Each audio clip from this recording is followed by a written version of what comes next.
Hello, this is Pat.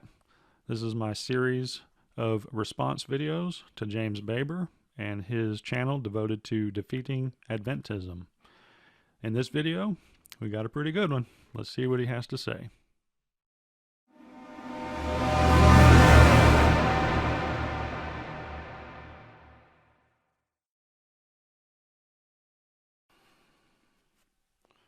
Alright, in this video, I'm actually going to do it a little different. I want to look at a couple of the comments because it's a little sad to see that people are just praising him rather than studying for themselves.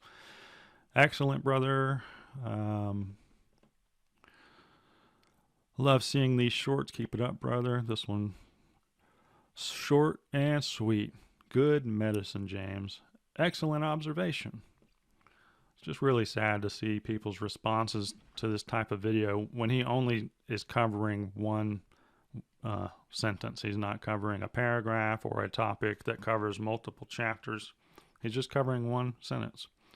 There's this thing called context. What is said before the sentence, what is said after the sentence.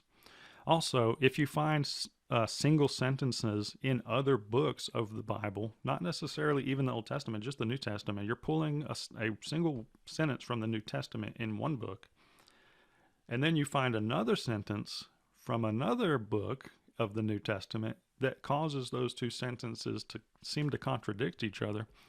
I would hope that people who love Jesus and love the Bible would all agree that the Bible does not contradict the Bible. And yet, I'm going to show that his one sentence, the way that he's presenting it, does contradict itself. So let's see what he has to say. Seventh-day Adventists love to say in comments on YouTube, the law is eternal. And they say the law of God is from Genesis to Revelation and even existed before Genesis. All right, so we're going to look at whether or not if the law existed long before and all those other kind of things. Are they right? Sorry, they're wrong. Look at Hebrews 7:11. Read with me here. Now, if perfection had been attainable through the Levitical priesthood, for under it the people received the law. Did you catch that? To have the law, you have to have the Levitical priesthood. All right, so from what I'm understanding from James, in order to have the law of God, you have to have the Levitical priesthood.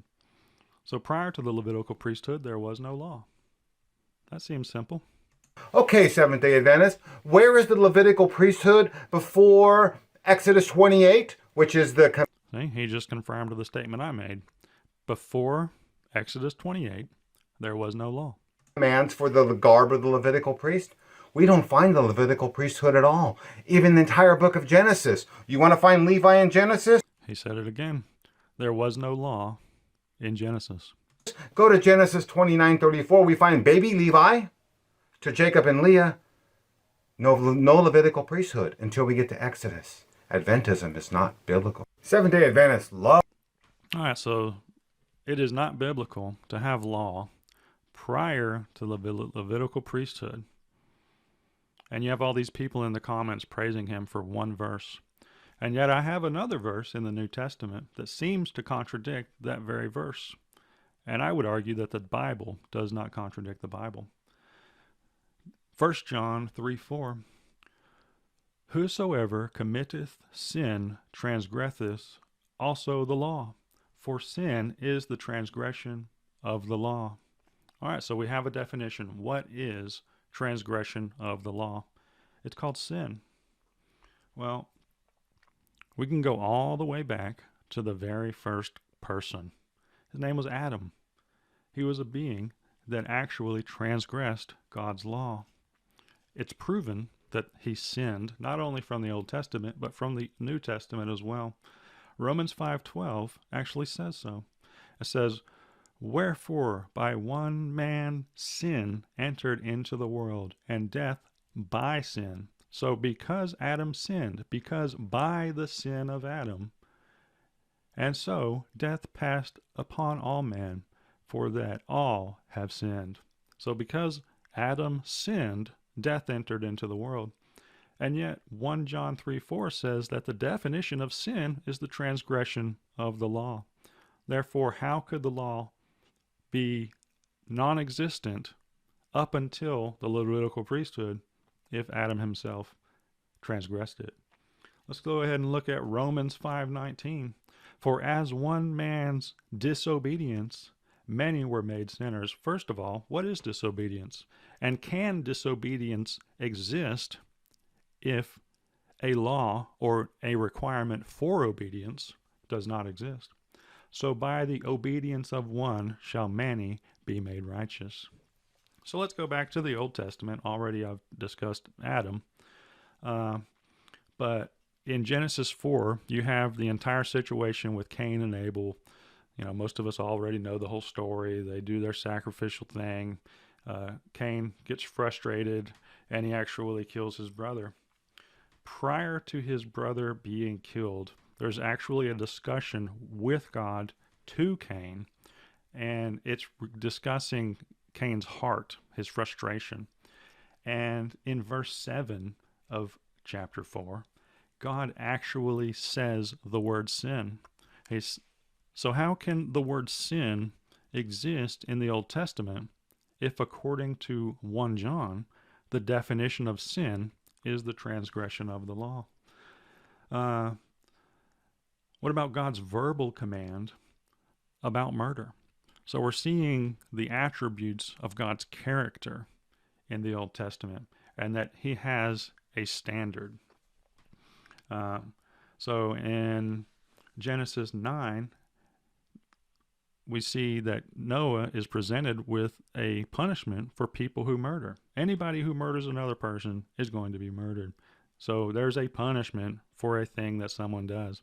You're not going to be punished for something if there's not a standard that is beyond why you shouldn't do that thing. Those things are typically called laws. You also see the 10th commandment typified with Abraham, when he actually says that his wife is his sister, which causes the king to have sex with his wife. It's in Genesis 20, and the king finds out about it, gets super frustrated, and actually says, "What have I offended thee, that thou hast brought me and on my kingdom a great sin?" So again, we see the 10th commandment taking place in Genesis 20, where a sin takes place. How can there be sin if the law is not present until the Levitical priesthood? Because the definition of sin is disobedience to the law. What about Genesis 26? We see the law prior to the Levitical priesthood again. Because that Abram obeyed the voice of God and kept his charge and his commandments and his statutes. Oh, this one's good. And his laws. That's, again, Genesis 26:5. Look at that. There were laws. When it comes to people that are praising James for this one single verse that is talking about the Levitical priesthood and the Mosaic law, I would definitely encourage you to do your homework and realize that there are two different laws. There's the moral character of God, which is the 10 Commandments, known as the moral law, that I think I just double said, and the Levitical law, or the Mosaic law. When it comes to the difference or the differentiation between the two, I would encourage those commenters to study something called The Shadow of Things to Come from the New Testament. It will clearly lay out the fact that there is a differentiation between those two sets of laws. And if the law was done away with in Christ, I have a question. What about Revelation chapter 22:14? Blessed are they that do his commandments, that they may have the right to the tree of life and may enter in through the gates into the city.